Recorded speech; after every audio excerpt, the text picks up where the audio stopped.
So today we will discuss Flojet-Martin algorithm.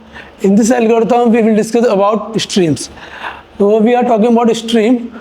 So first we introduce what is stream. Actually, stream is we are flowing the data between source to destination.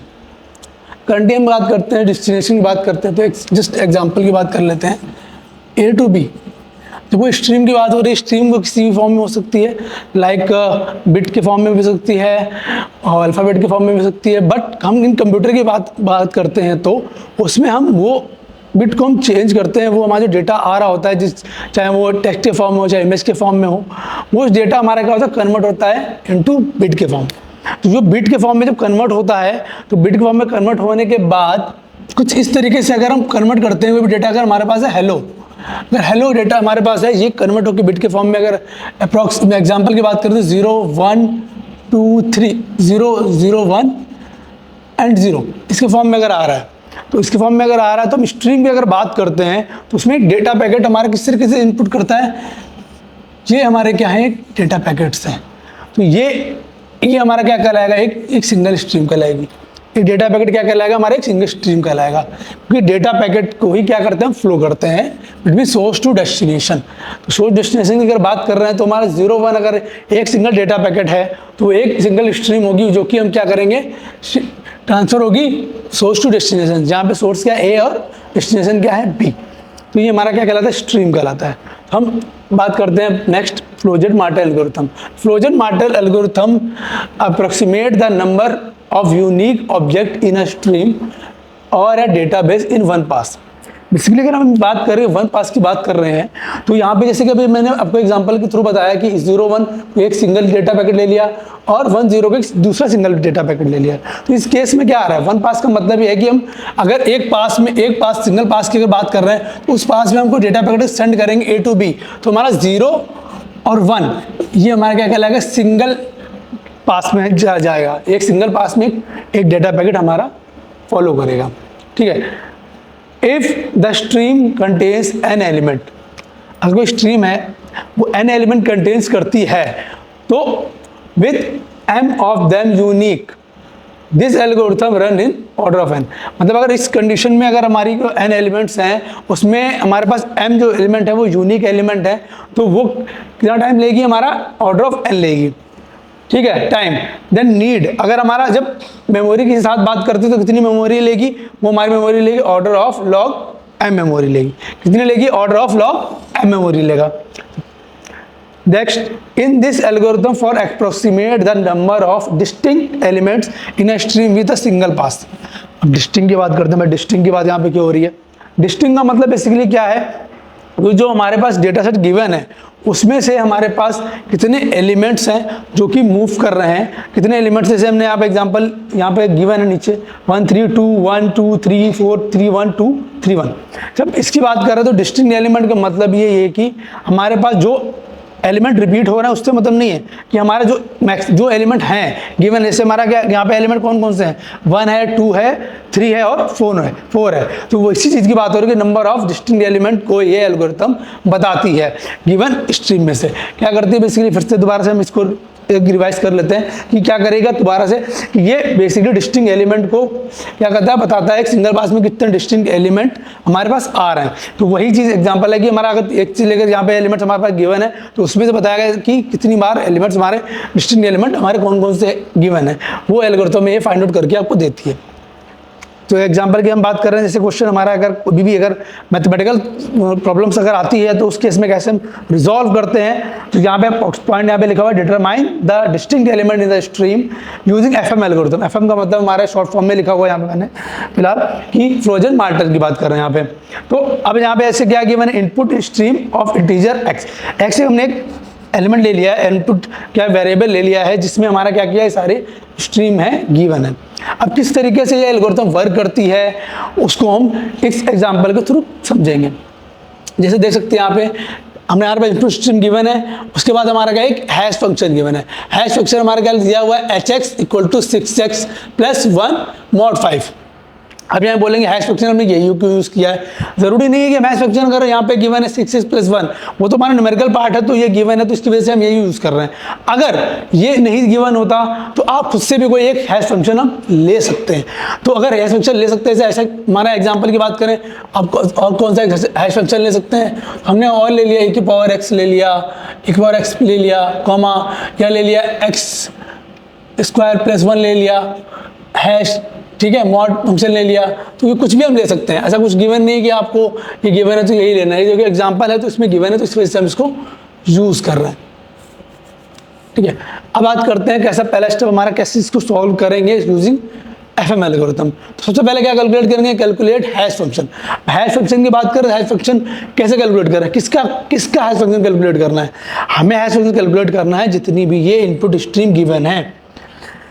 कैसे कि हमारे पास x कितनी input stream given है, x 1 3 2 1 2 3 4 3 1 2 3 1। हमें हर एक stream के लिए, हर एक इनपुट स्ट्रीम के लिए हैश फंक्शन कैलकुलेट करना पड़ेगा। जैसे कि आप देख सकते हैं यहाँ पे h1 हमारा क्या है, हमारा h1, यहाँ पे क्या h1 हमने क्या लिया, x की जगह क्या लेंगे हमारा 1, तो 1 x की जगह कहाँ इसमें आएगा वैल्यू h1 + 1 mod 5। इसको मल्टीप्लाई करोगे 6 मल्टीप्लाई बाई 1 तो क्या आ जाएगा 7 mod 5, ठीक है ना। अब 7 mod 5, मॉड कैसे निकालते हैं, मॉड का मतलब ये होता है भाई कि रिमाइंडर, ये रिमाइंडर आता है। अब यहाँ में 7 mod 5 की अगर बात कर रहे हैं तो हमारा रिमाइंडर कितना आ रहा है 2, ठीक है ना। ये सिंपल डिवीजन है कि सिंपल आपको मॉड पता होना चाहिए। अगर आप कोई भी हैश फंक्शन कैलकुलेट कर रहे हो या मैथमेटिकल की बात कर रहे हो तो आपको छोटी छोटी चीज़ें पता होनी चाहिए कि मॉड कैसे कैलकुलेट करते हैं और सब्ट्रैक्ट कैसे करते हैं, डिवीजन कैसे वर्क करता है, तो ये आपको पता होना चाहिए। अब जैसे कि हमने यहाँ पे देखा कि h1 के लिए हमने यहाँ पे क्या किया है, फाइंड आउट किया है वैल्यू को, दिख रहा है आपको h1 की वैल्यू कितनी आ रही है हमारे पास भाई 2 आ गई। अब सेम हम काम किसके लिए करेंगे, रिमेनिंग सब इनपुट के लिए करेंगे। जैसे कि हमने क्या लिखा है h1, हमने इस तरीके से यहाँ पे लिखा h1 की वैल्यू क्या लिखा हमने 2 निकाल करके यहाँ पे लिख दिया। अब नेक्स्ट हमारा h3 निकालना है। h3 कैसे निकालोगे यहाँ पे भाई, h3 निकालने के लिए क्या लिखोगे, h3 = 6 3 प्लस क्या था हमारा 1 mod 5, कितना आ जाएगा हमारे पास 18 mod 5, ठीक है। अब h3 = आ रहा है 18 mod 5, इसका मतलब क्या है कि हम क्या करेंगे, इसका रिमाइंडर लिखेंगे। 5 डिविजिबल बाय 18 करोगे तो कितना रिमाइंडर आएगा 3 आएगा। तो ये हमारा क्या हो गया h2 की वैल्यू, सॉरी 4 आएगा यहाँ पे हमारा, तो हमारे क्या वैल्यू हो जाएगी h3 + 1, ये आएगा 19 आएगा, सॉरी ये आएगा 19, क्योंकि हमारे पास क्या ये 1 एडिशन में भी तो है 1, जितना मल्टीप्लाई इसमें करोगे 6 मल्टीप्लाई बाय 3 करोगे 18 + 1 19 mod 5, 19 mod 5 निकालोगे तो कितना आएगा रिमाइंडर हमारा 4 आएगा, ठीक है। अब सिंपल एक और बात कर ले, एक और निकाल के देख लेते हैं भाई h2 की वैल्यू कैसे निकाल रहे हैं। h2 की वैल्यू निकालने के लिए क्या करोगे हम 6 मल्टीप्लाई बाय 2 + 1 mod 5, कितना आ जाएगा 12 + 1 mod 5, तो कितना आएगा 13 mod 5, तो कितना आ जाएगा रिमाइंडर, कितना आएगा हमारा सिंपल 3 रिमाइंडर आएगा। तो आप जैसे देख सकते हैं यहाँ पे हमने h1 की वैल्यू निकाली, h3 की वैल्यू निकाली, h2 की वैल्यू निकाली। अब यहाँ पे दूसरा हमारा एलिमेंट हमारा रिपीट हो रहा है, तो h1 हमारा क्या निकालना जाएगा दोबारा, नहीं निकाला जाएगा, क्योंकि हम h1 ऑलरेडी निकाल ही चुके हैं, तो उसमें वैल्यू तो कुछ चेंज होगी नहीं, तो हमारा 2 वैल्यू आ जाएगी। h2 दोबारा आ गया तो h2 की वैल्यू हमारे दोबारा निकाल चुके हैं, तो हम डायरेक्टली यहाँ पे लिख लेंगे। सेम हमारा h3 की वैल्यू आ रही है, h3 की वैल्यू भी हम यहाँ पे सेम डिट्टो क्या करेंगे हम लिख लेंगे, हमने फाइंड आउट कर चुके हैं। सेम सारे स्ट्रीम के लिए हमने क्या किया यहाँ पे इनपुट हैश की वैल्यू हमने कैलकुलेट की, सब जगह पे हैश की वैल्यू कैलकुलेट की है जितनी भी हमारी इनपुट स्ट्रीम है, जैसे आप देख सकते हैं, ठीक है ना। अब इतना कैलकुलेट होने के बाद हमारा नेक्स्ट हमारा टारगेट क्या होता है, नेक्स्ट पॉइंट हमारा था right binary equivalent for hash function. मतलब कहने का मतलब क्या है कि जितना भी हमने हैश की वैल्यू फाइंड आउट की है पहले पॉइंट से, एल्गोरिथम के पहले स्टेप से, उसमें हम क्या करेंगे, उसको कन्वर्ट करेंगे किसके फॉर्म में, बाइनरी के फॉर्म में कन्वर्ट करेंगे। कैसे कन्वर्ट करेंगे भाई, अब h1 की बात कर रहे हैं, h1 की बात करें तो बाइनरी का मतलब क्या होगा भाई कि हम जैसे कि यहाँ पे लिखा हुआ है हमने कन्वर्ट किया पहला 0 1 0, इसका मतलब बेटा ये है कि जैसे कि वैल्यू कितनी आनी चाहिए 2 है, 2 वैल्यू आनी चाहिए। तो हमारे यहाँ पे जैसे 0 1 0 किया, इसका मतलब कैसे कैलकुलेट करते थे, अगर आपने कभी कन्वर्जन पढ़े होंगे तो उस कन्वर्जन में क्या आता था 2 की पावर 0 2 की पावर 1 टू की पावर 2। इस तरीके से हम कन्वर्ट करते थे। तो यहाँ पे जैसे अगर कन्वर्ट करोगे तो जब कितना आएगा, कितना आएगा, 2 की पावर 0। अब इसका मल्टीप्लाई करोगे 0, इसका मल्टीप्लाई करोगे 1, इसका मल्टीप्लाई करोगे 0, कितना आएगा, पहले तो ऑलरेडी 0 हो गया, कोई मतलब ही नहीं है, तो 0 ऑलरेडी हो गया भाई। ये वाला भी क्या होगा, 0 हो गया, मल्टीप्लाई तो 0 करोगे तो बस 0 आ जाएगा। अब 2 की पावर 1, 2 की पावर 1 कितना आएगा 2, इसको एडिशन करोगे तो कितना आ जाएगा बेटा 0 1 0 इक्वल टू 2। तो यही हमारा बाइनरी इक्विवेलेंट आ गया, क्या आ रहा है हमारा 0 1 0। क्लियर है, ठीक है। सिमिलरली हमने कैलकुलेट किया, हमने क्या किया, H3 की वैल्यू कितनी हमारी 4 है, 4 हमारे पास है। 4 को हम किस में कन्वर्ट करेंगे, बाइनरी इक्विवेलेंट में कन्वर्ट करेंगे। 4 के जैसे हमने कन्वर्ट किया 100, तो 100 को हम कैसे करेंगे भाई, 2 की पावर, ये मल्टीप्लाई किया 2 की पावर 1 प्लस 2 की पावर 1 प्लस 0, सॉरी 0 यहाँ पे बेटा, प्लस 2 इंटू 0। अब हम कैसे पावर लेते थे यहाँ पे 0 1 2, ठीक है। अब इसकी वैल्यू कितनी आ जाएगी 4 प्लस, ऑलरेडी मल्टीप्लाई में सारे 0 तो 0 आ जाएगा, प्लस 0, इसकी वैल्यू कितना है 4। तो आपको समझ में आ रहा होगा किस तरीके से ये वैल्यूज हम यहाँ पे फाइंड आउट कर रहे हैं आफ्टर दिस, ठीक है ना। H3 की वैल्यू हमारे 4 है, 4 को कन्वर्ट कर दिया हमने बाइनरी में 100 आ गया। H2 को कन्वर्ट कर दिया हमने, 3 को कन्वर्ट किया बाइनरी में, कितना आ गया हमारे पास 0 1 1। नेक्स्ट हमारा H1 कन्वर्ट किया 0 1 0। सिमिलरली हमने सारे जितने भी हमारे पास हैश की वैल्यू फाइंड आउट की थी उसको सबको मैंने कन्वर्ट किया किसमें, बाइनरी इक्विवेलेंट में। जैसे कि आप देख सकते हैं सारे जितने भी हमारे पास हैश की वैल्यू है उसको हमने बाइनरी में कन्वर्ट कर दिया है। अब हमारा नेक्स्ट स्टेप हमारा जो आता है इस एल्गोरिथम का, वो आता है ट्रेलिंग जीरो। अब ट्रेलिंग का मतलब क्या होता है भाई, अब ट्रेलिंग का मतलब पहले समझ लेते हैं थोड़ा सा कि ट्रेलिंग होती क्या है ना।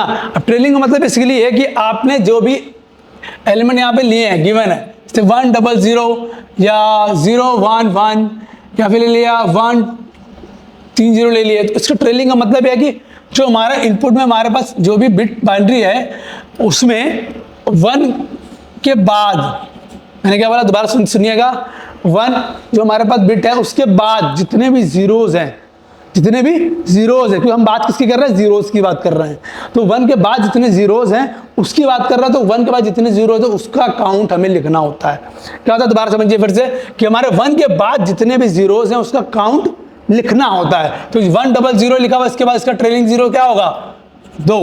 अब जैसे नेक्स्ट हमारे क्या 0 1 1, इसका ट्रेलिंग जीरो क्या होगा, कुछ भी नहीं होगा, क्योंकि हमारे 1 के बाद क्या है 1, इसके 1 के बाद क्या है कुछ नहीं है, तो क्या होगा ये 0 होगा। अब नेक्स्ट इसकी बात कर रहे हैं 4 बिट की बात कर लेते हैं, 1 0 0 यहाँ पे गिवन है, तो इसका मतलब क्या है, इसमें ट्रेलिंग जीरोज कितने होंगे 3। तो यही बात हमने क्या किया है यहाँ पे, इसको यहाँ पे इनपुट किया है। देख सकते हो आप H1 हमारे पास है, क्या लिखा 0 1 0, तो 0 1 0 के 1 के बाद कितने जीरो 1, तो 1 0 तो कितना हमने लिखा 1। जैसे आप कर सकते हो क्या लिखा हुआ है, right the count of trailing zeros in each hash function bit, ठीक है ना। तो हमने H1 क्या किया, हमारा 1 आ गया, क्लियर है। नेक्स्ट हमारा क्या है H3 में हमारे पास 1 के बाद कितने जीरो हैं, तो उसका काउंट कितना लिखा हमने भाई 2। सिंपल H2 के बाद कितने जीरो है हमारे पास 0 1 1, कितने जीरो भाई नहीं है, तो हमने क्या लिखा 0। H1 के बाद कितने जीरो हैं, 1 के बाद कितने जीरो भाई 1 ही है, 1 आ गया हमारा। सिंपल H3 के बाद बात कर रहे तो कितने जीरो हमारे पास 2 हैं, तो 2 आ गए। H1 की बात करें तो कितने जीरो हमारे पास 2, H1 की बात करें तो क्या आएगा हमारा, कोई एक 1 है ही नहीं, तो ऑलरेडी हमारे पास 0 ही आएगा। तो ये आप जहाँ तक देख सकते हैं कि सारे के सारे हमने क्या किया, ट्रेलिंग ऑफ जीरोस लिख लिए। ये हमारा तीसरा स्टेप हुआ FM का। नेक्स्ट हमारा नेक्स्ट स्टेप आता है फोर्थ स्टेप में क्या बोलते हैं भाई कि right the value of maximum number of trailing zeros.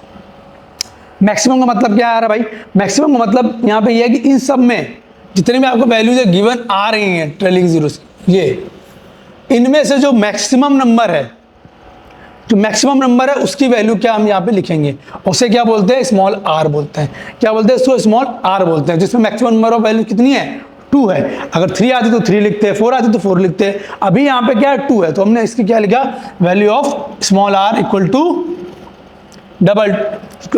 2। अब कैसे डिस्टिंग वैल्यू फाइंड आउट करते हैं, उसके लिए क्या लिखेंगे, the distinct value r equal to 2 to the power r। 2 to the power r का मतलब क्या हुआ, इक्वल टू 2 की पावर 2 इक्वल टू 4। अब 2 की पावर 2 इक्वल टू 4 क्या बता रहा है कि कितने डिस्टिंग वैल्यू हमारे पास गिवन है, आ गई। क्या लिखा है, hence there are 4 distinct element. वो डिस्टिंक्ट एलिमेंट कौन कौन से यहाँ पे हमारे पास हैं? 1 2 3 4, ठीक है ना। ये हमारा एफएम एल्गोरिथम आपको क्या क्या डिस्टिंक्ट एलिमेंट को फाइंड आउट करके दे दिया। Okay, thank you.